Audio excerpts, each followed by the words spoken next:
I grew up in the Middle East as an immigrant family in Dubai, and then I went to do my schooling in India. And I distinctly remember when I got into college, I was pretty happy. I was able to afford, this is in, very early 2000s, a phone at that time you know, as a young adult who got into college, and I had a phone, and I felt like, oh, this is great. I'm coming up in life. And when I went home uh, to see my grandparents, at that time they were getting old. I think my grandfather was 70-ish, maybe 68, and my grandmother was a little bit older, just slightly over 70.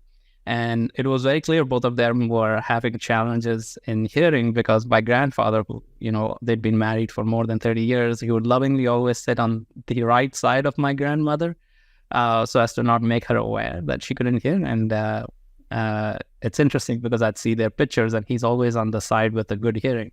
And I thought to myself, oh, I'm coming up in the world. I can afford a phone. I should do something for my grandparents because I can, and I should buy hearing aids. And this is in Mumbai. And I went to check the price of hearing aids so that I could surprise my grandparents. And it was very, very sobering, because even at that time, I could afford a phone, but I could not afford hearing aids. They were exorbitant. And it was a very sobering feeling, a kind of feeling of helplessness, because I was an engineer, and I was thinking to myself, this is ridiculous. Anyways, long story short, that kind of experience stayed with me throughout my career. I did my PhD and postdoc at Stanford in the Bay Area.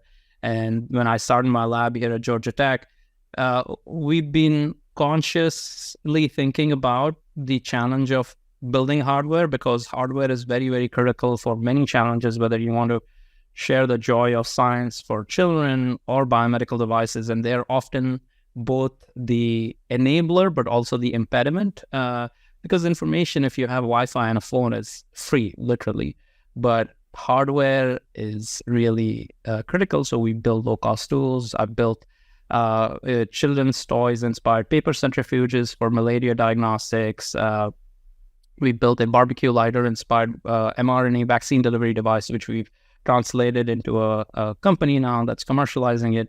And we're working on this $1 hearing aid that in parts, with this vision that every older person globally should have the access to a affordable and accessible hearing improvement solution